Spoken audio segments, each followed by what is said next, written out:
Yo soy Carla Olvera, soy bióloga y formo parte de Bajo Tierra Museo del Agua. Ok, entonces, pues bueno, Bajo Tierra Museo del Agua sacó este informe de deterioro silencioso. Justamente nosotros les acompañamos como con un reportaje al respecto y en lo que veíamos, ¿no? En los ríos es que pues mayormente se encuentran como contaminados, todo esto, saber ante esta situación que presentan los ríos, ¿cuál es la importancia de que ustedes hayan hecho este informe? Pues este es nuestro quinto informe. Los informes previos nos ayudaban a entender la crisis del agua entendida como una combinación de factores como escasez, contaminación, acaparamiento, explotación, y nos faltaba explorar esta parte más específica sobre los ríos. Hay bastante trabajo previo, hay documentaciones, hay también muchos esfuerzos previos, pero la intención era justo poder hacer estas primeras relaciones entre la contaminación, entre la salud y la salud, no solamente la humana, sino la salud de los ríos y de los ecosistemas, y empezar a aportar como estas interrelaciones de manera local, porque hay muchos ejemplos de estas consecuencias inmediatas entre la salud ambiental y la salud humana, pero para el caso de Querétaro, pues es uno de los primeros ejercicios.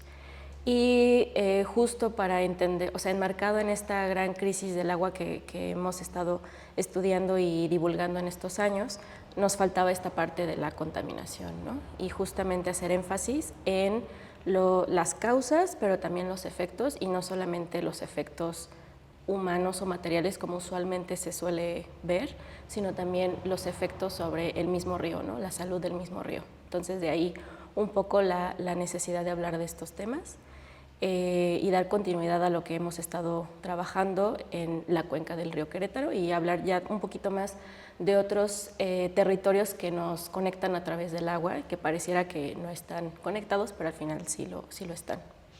Sí, claro. Incluso ustedes pues hacían mención, ¿no?, de que hay una escasez de datos, información al respecto, y con esto que levantan del informe pues ya dan cuenta de estas situaciones. Sí, también la cuestión con los datos es una consecuencia de cómo estudiamos o cómo evaluamos la realidad a través de estas disciplinas, y la institución de salud tiene ciertos datos sobre enfermedades y la institución que se encarga del monitoreo de áreas naturales tiene otros datos y la Conagua tiene otros datos, y entonces tenemos como este gran rompecabezas de datos sectorizados o segmentados, y un poco la tarea es empezarlos a juntar para comprender y atender esta realidad que vivimos, ¿no? Hay datos que son públicos, que se pueden consultar, que es muy fácil acceder, pero hay datos que no están disponibles y que pues se tiene que hacer un proceso ya sea de solicitud de información o incluso como recabar tu propia información para poder ir acomodando estas piezas de la realidad del agua aquí en Querétaro. Pero eso es lo que pasa en Querétaro y en general en el país, ¿no? Claro, y Bajo Tierra pues al ser un grupo multidisciplinario, pues ahora sí que pueden hacer esta relación, ¿no? Y ya ahora sí que reflejarlo dentro del informe.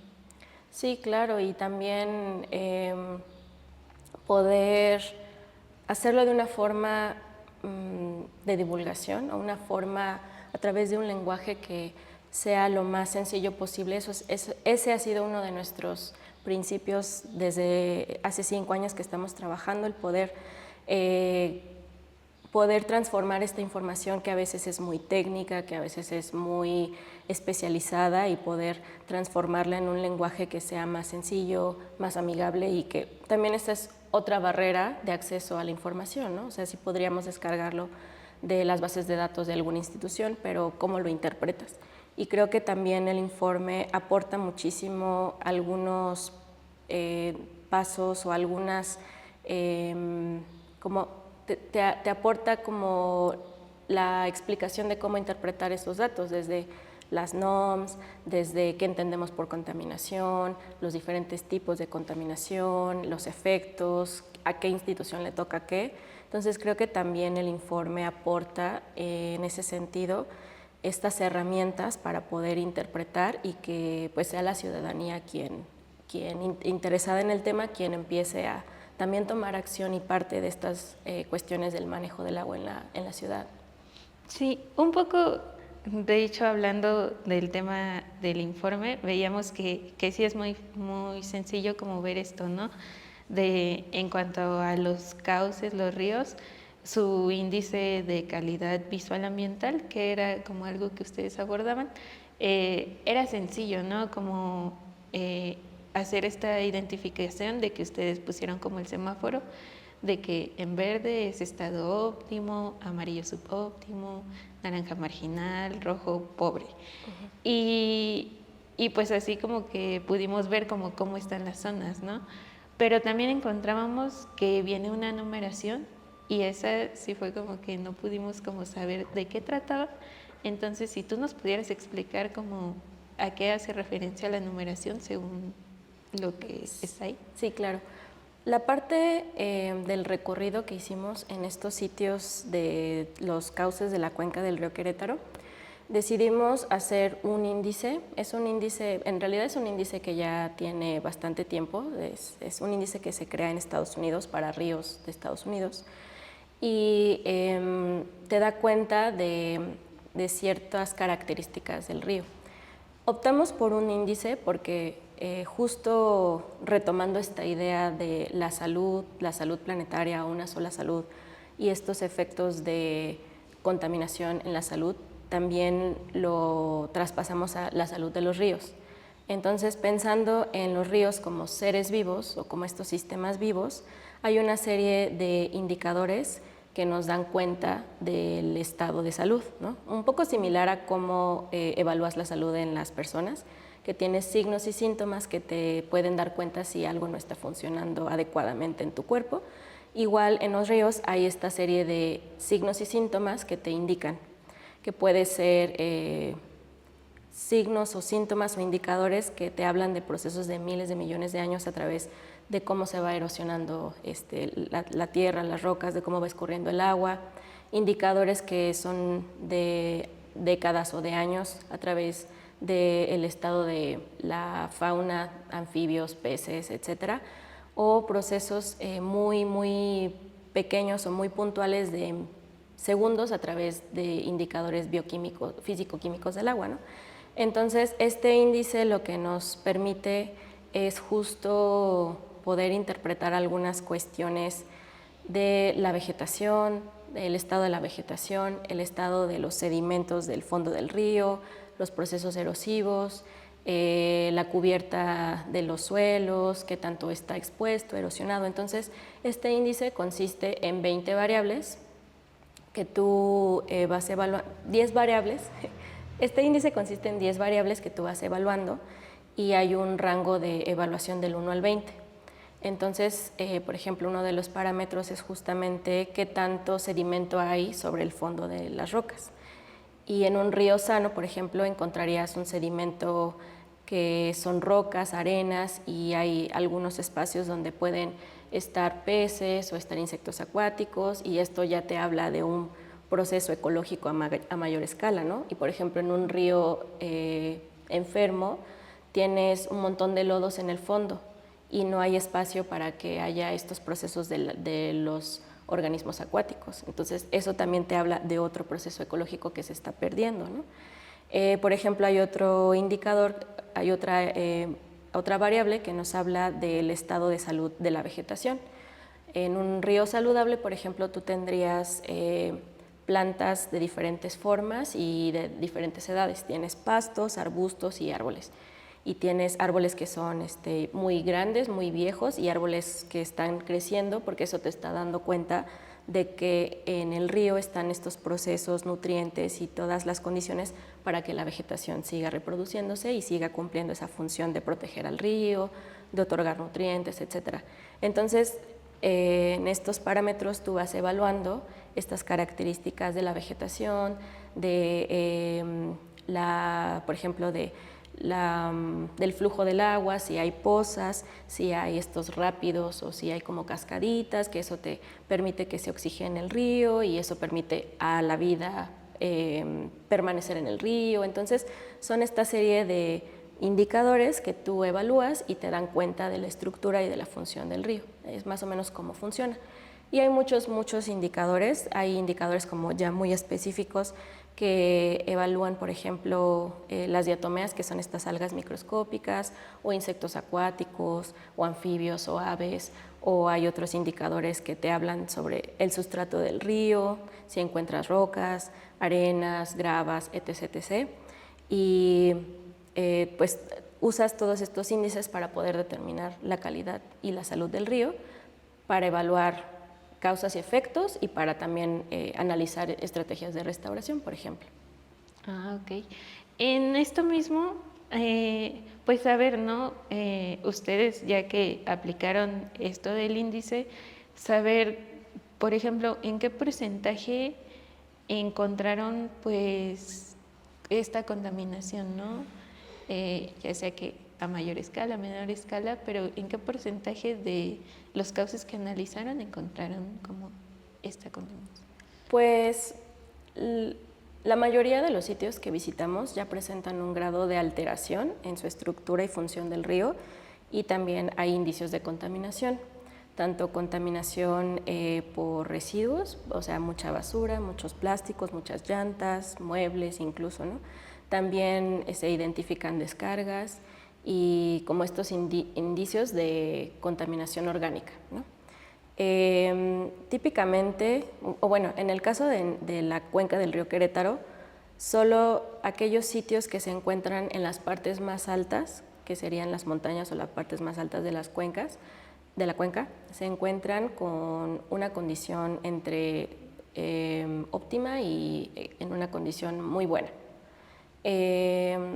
Bueno, con una condición media a óptima, y es justamente porque justo en la parte alta están naciendo estos ríos y hay poca o casi nada de actividades humanas. El patrón que hemos encontrado y que se repite en muchas cuencas de México es que conforme los ríos atraviesan las zonas urbanas y rurales e industriales, pues el río se va contaminando. Entonces el caso de la cuenca del río Querétaro es similar. E incluso hay algunas zonas donde, aunque estemos como en la zona alta de la cuenca, ya hay alteraciones y contaminación de los ríos, que es el caso del río de Huimilpan, que después de la presa del Batán es el río del Pueblito, y en el caso del río de Jurica o el Arenal, también en las partes altas pues ya hay estas alteraciones y contaminación. Entonces también tiene que ver con las actividades agropecuarias, industriales y las zonas urbanas que están alrededor. Pero en general la mayoría de los sitios a los que visitamos están ya con algún grado de contaminación y de alteración del cauce. Ok, y también pues recordando un poco cuál sería como el punto que encontraron en mejores condiciones y cuál dirías que fue el que encontraron como en peores condiciones. Pues de estos sitios que visitamos, el mejor, con mejores condiciones, se ubica justo en La Laborcilla, que es en el municipio del Marqués, y es justo la zona aledaña al Zamorano, que es donde también nace el río Querétaro. Es una zona que, bueno, la zona del Zamorano sí tiene una declaratoria de ANP, pero la zona aledaña pues es una zona se ha conservado. Entonces realmente no hay muchísimas actividades, hay zonas habitacionales, hay unas pequeñas localidades y hay actividad agropecuaria, pero es a muy baja escala, y es uno de los sitios con la mejor calidad que encontramos en estos sitios que visitamos.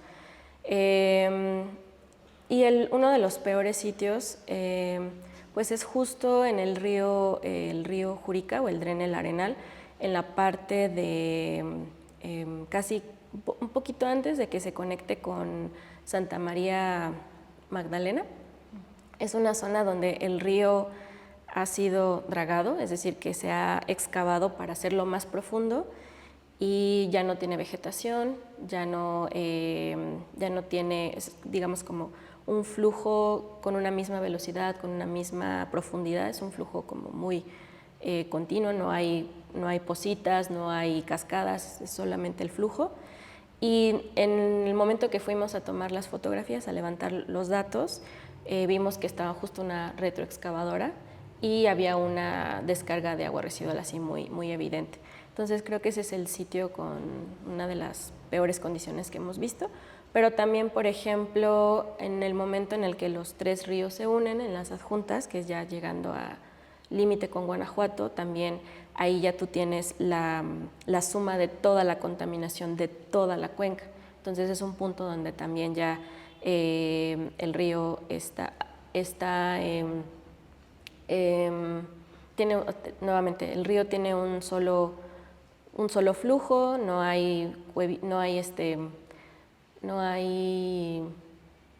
pozas, no hay cascadas, es solamente el flujo del agua y hay una cantidad impresionante de residuos urbanos, ¿no?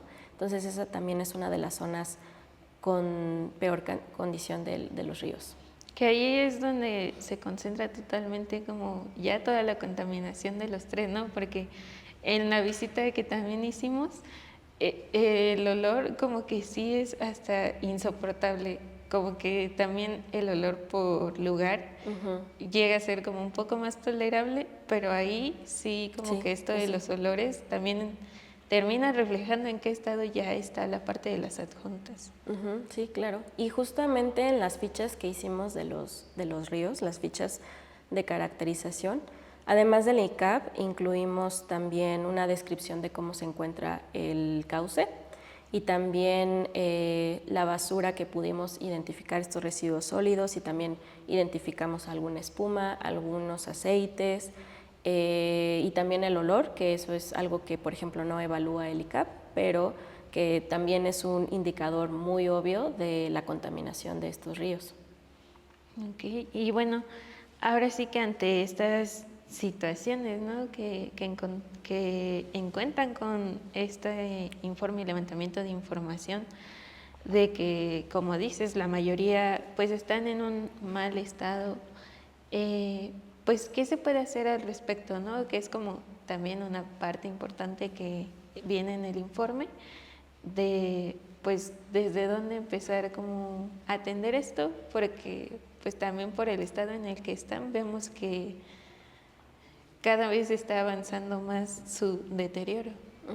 Creo que una de las acciones iniciales es justamente poder trabajar en conjunto desde las diferentes dependencias que pareciera que son aisladas, pero que al final, como hacíamos mucho hincapié en el informe en los primeros capítulos, de visualizar la salud ecosistémica como parte de la salud humana y viceversa, e incluso ni siquiera hacer esta división entre salud ambiental o salud ecosistémica y salud humana, porque es una misma, ¿no? Entonces creo que en ese sentido una de las primeras acciones, y que ya se está haciendo trabajo al respecto, es poder hacer estas colaboraciones intermunicipales, interestatales, interinstitucionales, para justamente trabajar el problema desde del área que le compete a cada institución. Por ejemplo, estrategias de salud que vayan muy de la mano con estrategias de restauración de ecosistemas, protección de las zonas altas de la cuenca. Ahorita que está con el tema de los incendios, también pensar que los incendios inciden en la salud de los ríos y viceversa, y en la salud o el bienestar de las zonas urbanas. Entonces, es empezar a vislumbrar el problema de una forma muy integral o muy multi o transdisciplinaria, ¿no? Creo que ese es uno de los de las primeras acciones que hay que tomar. También es muy importante justo poder pensar en este territorio de la cuenca, porque estos ejercicios por ejemplo, si pensamos en alguna estrategia de remediación o de restauración del cauce y la piensas en la parte alta, en la parte baja donde están las adjuntas, y ahí haces como esta estrategia de remediación o de restauración del río, pues tienes que considerar que en la parte media y en la parte alta ya se viene arrastrando ese problema. Entonces, pensar en la cuenca te permite justo adecuar el espacio donde están sucediendo estas dinámicas de contaminación para que sean efectivas, ¿no? Y también pensando en que si conservas las zonas altas de la cuenca, entonces también no solamente como en la parte de inundaciones estás resolviendo o aminorando este tema de las inundaciones, sino que también estás proveyendo de espacios para la biodiversidad y estos procesos ecológicos que también te benefician en el clima, en la regulación climática, en la purificación del aire, etc. Entonces empezar a verlo de forma integral y no por disciplinas o no por instituciones, ¿no? Y también tener en cuenta el territorio en el que nos encontramos, la dinámica del territorio. También otra cosa muy importante es considerar a las personas que están viviendo en estos espacios o en estas zonas, porque también otra parte importante es recuperar o sea, es importante también recuperar los conocimientos y las experiencias de las personas que han vivido con esta problemática por muchos, muchos años y muchas generaciones. Porque también muchos proyectos que se implementan no consideran esta parte social y se centran mucho en lo técnico, y al final si una estrategia o un proyecto no termina acuerpada por la sociedad, pues es muy probable que no tenga el éxito deseado, ¿no? Entonces también es muy importante considerar a las personas y pues nosotros como ciudadanos justo tener este papel activo en la toma de decisiones y en la propuesta, y una de las estrategias también muy importantes es promover el monitoreo comunitario o el monitoreo ciudadano de calidad del agua, o esta cuestión también de los incendios, estar muy al pendiente, poder recabar como la propia información y tener esta actitud o este pensamiento crítico ante estas situaciones que nos pasan, ¿no? Déjame pensar, ¿qué más? Igual, pues de esto que comentas, me imagino también es como un poco lo que ha pasado con esta limpieza que han hecho del río Querétaro, ¿no? Este saneamiento donde varias personas dicen como de no, es que no lo están haciendo porque yo en mi tramo veo que sigue sucio, ¿no? Entonces como es esto mismo de que hicieron como el saneamiento en una parte media, y tal vez estaría conviniendo esto que planteas, ¿no? Que se vayan como arriba, que también consulten a la gente para que tengan en cuenta como todo esto. No sé si también sería un ejemplo de ello. Sí, claro. Es importante considerar esta cuestión que te mencionaba de el comportamiento de los ríos, y también o sea, también empezar a cambiar estos paradigmas de cómo se han resuelto previamente las cosas o estas problemáticas del agua. Por ejemplo, en vez de evitar que se contamine, en vez de tratarla, se trae agua de otros lados o de otras cuencas, ¿no? Y al final no estás resolviendo la problemática de la escasez del agua por contaminación, sino que lo estás agravando porque estás trayendo agua de otros territorios, ¿no? De igual forma, si hay estrategias que no están considerando eliminar o monitorear o restringir o vigilar o sancionar las fuentes de contaminación, tampoco se está resolviendo el problema de raíz, ¿no? Entonces sí es muy importante nuevamente como considerar esta estructura y función de la cuenca en estas estrategias relacionadas con el agua, ¿no? Y también creo que a veces es complicado, te digo, en esta cuestión de poco a poco ir cambiando los paradigmas de cómo se resuelven las cosas. A veces también es muy evidente que las instituciones, por la forma en que se da las formaciones de estas disciplinas, de la ingeniería hidráulica, de la hidrología, y cómo se conciben las instituciones que se encargan de la gestión y administración del agua, también es muy evidente que se tienen todavía muy prevalecientes estas formas de resolver o de amortiguar estos efectos, ¿no? Que típicamente pensamos en plantas de tratamiento, ¿no? Que se enfocan en la cuestión físico-química, biológica del agua, pero que están dejando de lado ciertas otras estrategias, ¿no? o que incluso como para prevenir la contaminación se pueden optar por otros proyectos, se pueden tener como a nivel tal vez como de colonias o de zonas urbanas, se pueden tener humedales, se pueden tener biofiltros, se pueden tener baños secos y cómo a veces nos cuesta un poco transitar estas nuevas formas y seguimos proponiendo estas estrategias que sirvieron durante algún periodo, pero que ante la realidad que tenemos ahora necesitamos repensar estas formas de resolver las problemáticas desde la raíz, ¿no? Entonces también pues son estos pequeños pasos que se tienen que tomar para cambiar estos paradigmas, ¿no? Y ahora sí que el informe también termina siendo un llamado para que las diferentes instituciones pues volteen a ver este tema y también como que tomen acción al respecto. Pues sí, también, bueno, sí que se pueda seguir discutiendo el tema de los ríos y del agua aquí en Querétaro, que es un tema que desde hace varios años está en constante discusión y por muchas cuestiones, la parte de la ley, por la parte de los ríos, por la parte de la sequía, de la escasez. Es un tema recurrente y cada vez va a ser más y más recurrente. Entonces creo que es justo un momento crucial para que las instituciones puedan revisar o replantearse o actualizar ciertos marcos de colaboración o ciertas metodologías o ciertas tecnologías o formas de trabajar dentro y con otras instituciones, ¿no? Y también, y también el informe es justo la intención con el informe también era recuperar estos esfuerzos que se han tenido previamente de saneamiento o de limpiezas de los ríos.